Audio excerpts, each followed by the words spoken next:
നിങ്ങളുടെ ഫേവറേറ്റ് സീരിയലുകൾ ടിവിയിൽ വരുന്നതിന് മുൻപേ സൺ നെക്സ്റ്റ് ആപ്പിൽ കാണാം. ഇനി എല്ലാവർക്കും മുൻപേ കാണൂ. ഇപ്പോൾ തന്നെ സൺ നെക്സ്റ്റ് ആപ്പ് ഡൗൺലോഡ് ചെയ്ത് സബ്സ്ക്രൈബ് ചെയ്യൂ. മോൻ പഞ്ചരത്നത്തിലേക്ക് വന്നതിന് ശേഷം ആദ്യമായിട്ട് കിട്ടിയ സമ്മാനം കൊള്ളാം. അതും സച്ചിസാറിന്റെ കൈകൊണ്ടായത് കൂടുതൽ നന്നായി. നല്ല ഐശ്വര്യമുള്ള കയ്യ. മോനിന് ഇഷ്ടം പോലെ സമ്മാനം കിട്ടിക്കോളും. ഒരു പവനെങ്കിലും വരും. ഇപ്പൊ സ്വർണത്തിന് എന്താ വില? എന്നിട്ടും സച്ചിസാറും കുടുംബവും ഒരു പിശക്കും കാണിക്കാതെ ഇത്രയും വിലപിടിപ്പുള്ള സമ്മാനം മോന് കൊടുത്തില്ലേ? സച്ചിസാറ് ഇപ്പോഴും പഴയതൊന്നും മറന്നിട്ടില്ല. പഞ്ചരത്നത്തിൽ എന്ത് വിശേഷം ഉണ്ടായാലും ക്ഷണിച്ചില്ലെങ്കിൽ പോലും അദ്ദേഹം വന്നിരിക്കും. പണ്ട് സ്കൂളിൽ പഠിപ്പിച്ചൊരു അധ്യാപകനോട് ഇത്രയും ആദരവും സ്നേഹവും കാണിക്കുന്നൊരു കുടുംബം വേറെ ഉണ്ടാവില്ല. മോൻ ഉണർന്ന ഇത് കെട്ടിക്കൊടുക്കല്ലേ? കൊടുക്കണം. അവന് കിട്ടിയ സമ്മാനമല്ലേ, അവന്റെ കഴുത്തിൽ തന്നെ കിടക്കട്ടെ. അല്ലേ ചേച്ചി? അതെ. ആ എടി, നീ എപ്പോഴും ശ്രദ്ധിക്കണം. മോന് വല്ല അലർജി ഉണ്ടെങ്കിൽ അപ്പൊ തന്നെ ഊരി വെച്ചേക്കേട്ടോ. അവര് വരുമ്പോ അച്ഛനെവിടെ ഇല്ലാത്ത കഷ്ടായിപ്പോയി. ഗോകുലിന് അച്ഛൻ പെണ്ണ് കാണിച്ചു കൊടുക്കാന്ന് പറഞ്ഞ കാര്യം അച്ഛന് ഓർമ്മയുണ്ടോ എന്തോ? അച്ഛൻ അതൊന്നും മറക്കില്ലേ ചേച്ചി. ഓരോ പ്രശ്നങ്ങൾക്കിടയിൽ സച്ചിസാറിന് കൊടുത്ത വാക്ക് അച്ഛന് പാലിക്കാൻ പറ്റാത്തതാ. അന്ന് അച്ഛൻ എന്തോ ഒരു ഉറപ്പ് കൊടുത്തെന്ന് വെച്ച് ഇപ്പോഴും സച്ചിസാർ അതിന്റെ പുറകെ നടക്കേണ്ട കാര്യമൊന്നുമില്ല. നമ്മുടെ അച്ഛൻ കാണിച്ചു കൊടുക്കുന്ന പെണ്ണിനെ കല്യാണം കഴിക്കുന്ന ഗോകുലിന്റെ വാശി വേറൊരു ബുദ്ധിയാ. എന്ത് ബുദ്ധി? നമ്മുടെ മഞ്ചാടി അച്ഛൻ അവന് കല്യാണം കഴിച്ചു കൊടുക്കാന്ന് വാക്കു കൊടുത്തായിരുന്നില്ലേ? ഒടുവിൽ മഞ്ചാടിക്ക് അതിൽ താല്പര്യമില്ലെന്ന് കണ്ടപ്പോ അച്ഛൻ അതിൽ നിന്ന് പിന്മാറേണ്ടി വന്നു. പിന്നീട് ഗോകുല് കല്യാണമേ വേണ്ടെന്ന് വെച്ചപ്പോ സച്ചിസാർ അച്ഛനെ കൊണ്ട് സംസാരിപ്പിച്ചു. അന്ന് ഗോകുല് പറഞ്ഞതാ, മാഷ് കാണിച്ചു തരുന്ന പെൺകുട്ടിയെ താൻ കല്യാണം കഴിച്ചോളാം. അച്ഛൻ അവർക്ക് അങ്ങോട്ട് കൊടുത്ത വാക്കല്ലേ ചേച്ചി? അതിലവര് എന്തു ബുദ്ധി കാണിക്കാനാ? അതൊക്കെ ഉണ്ടനു. ഗോകുലിന് ഇപ്പോഴും മഞ്ചാടിയെ കല്യാണം കഴിക്കണമെന്ന് ആഗ്രഹമുണ്ട്. അഥവാ അവന് പെണ്ണ് ആലോചിക്കുമ്പോ അച്ഛൻ വീണ്ടും മഞ്ചാടിയുടെ കാര്യം ഓർത്താലോ എന്നുള്ള പ്രതീക്ഷയിലാണ് ഗോകുൽ അവന്റെ അച്ഛനെ അമ്മ ഇങ്ങോട്ടേക്ക് അയച്ചത്.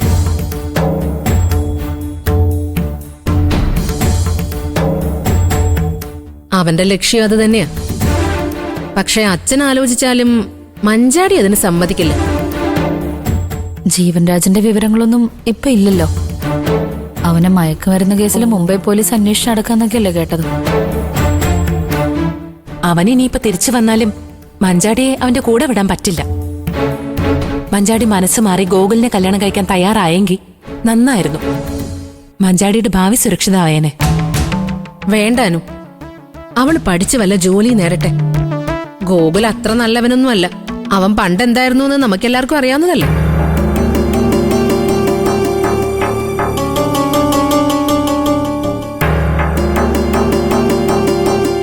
ഇപ്പൊ ഗോകുലിന് മഞ്ചാടിയെ സ്വന്തമാക്കണം എന്നുള്ള വാശിയാ. അവളെ കല്യാണം കഴിച്ചു കഴിഞ്ഞാ അവന്റെ സ്വഭാവം അങ്ങ് മാറും.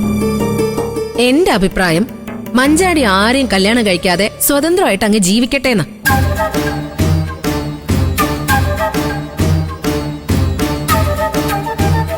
ചേച്ചി ചേച്ചി എന്തൊക്കെയാ പറയുന്നേ?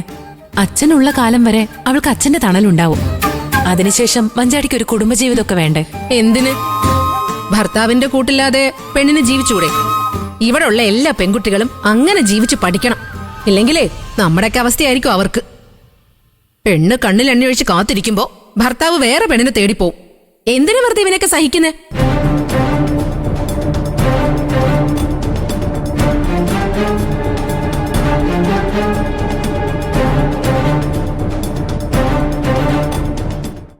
എന്റെ ചേച്ചി, എല്ലാ പുരുഷന്മാരും ഒരുപോലെ ആയിരിക്കും വിചാരിക്കല്ലേ. അങ്ങനെ എല്ലാവരും ചിന്തിച്ചു കഴിഞ്ഞാ ഈ ലോകത്ത് കുടുംബവും ബന്ധങ്ങളും ഒന്നും ഉണ്ടാവില്ല. അത് പുരുഷന്മാരും കൂടി ചിന്തിക്കണം. അവരെല്ലാവരും ഒരേ തെറ്റ് ചെയ്തവരാണെന്ന് ഞാൻ പറയുന്നില്ല.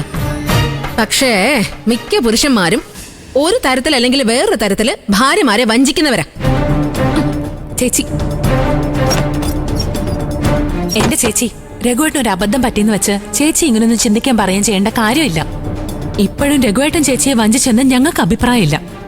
അതെ ചേച്ചി, വെറുതെ ഓരോന്നും മനസ്സിൽ വെച്ച് രഘുവേട്ടനെ ചേച്ചി അകറ്റി നിർത്തിയ ചേച്ചിയുടെയും മോളുടെയും ജീവിതം തന്നെയായിരിക്കും ഇല്ലാതാവുന്നത്.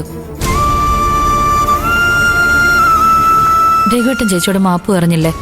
അപ്പൊ ഒരു വിട്ടുവീഴ്ചയൊക്കെ ആവാം. അങ്ങനെയാണെങ്കിലേ നീ വിനയന്റെ അടുത്തേക്ക് തിരിച്ചു പോവുമല്ലോ അല്ലേ? അവൻ നിന്നോട് 1000 വട്ടം മാപ്പ് പറഞ്ഞതാണല്ലോ.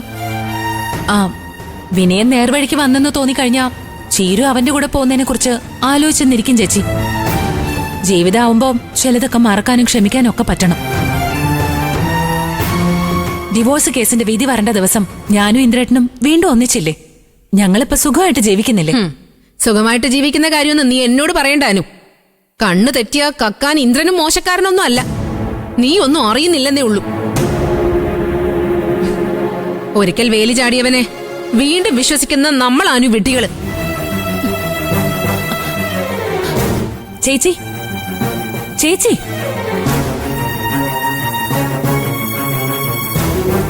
ഇതെല്ലാം വാരി വലിച്ചിട്ടിരിക്കുകയാണല്ലോ ഇവിടെ.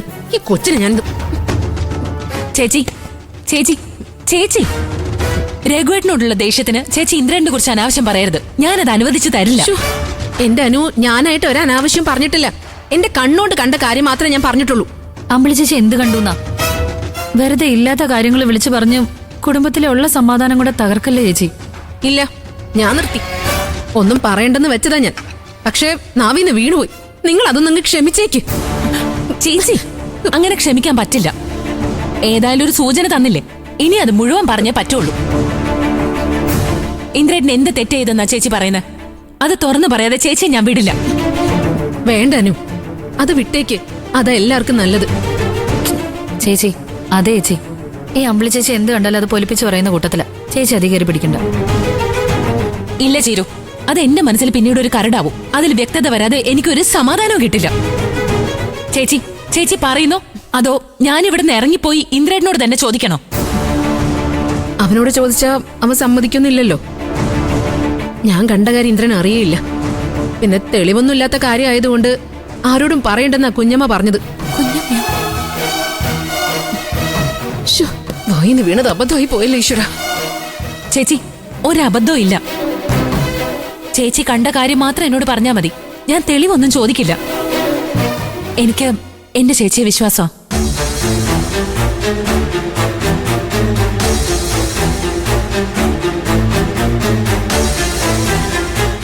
എന്തിനാ എന്നെ നോക്കുന്ന? ഇനിയിപ്പോ എന്തായാലും പറഞ്ഞേ പറ്റൂ. ചേച്ചി ഒന്ന് പറ.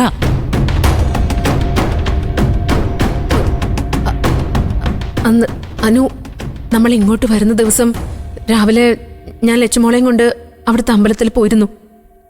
ഇനി അങ്ങോട്ട് പോകാൻ കഴിഞ്ഞില്ലെങ്കിലോ എന്ന് വിചാരിച്ചു പോയതാ.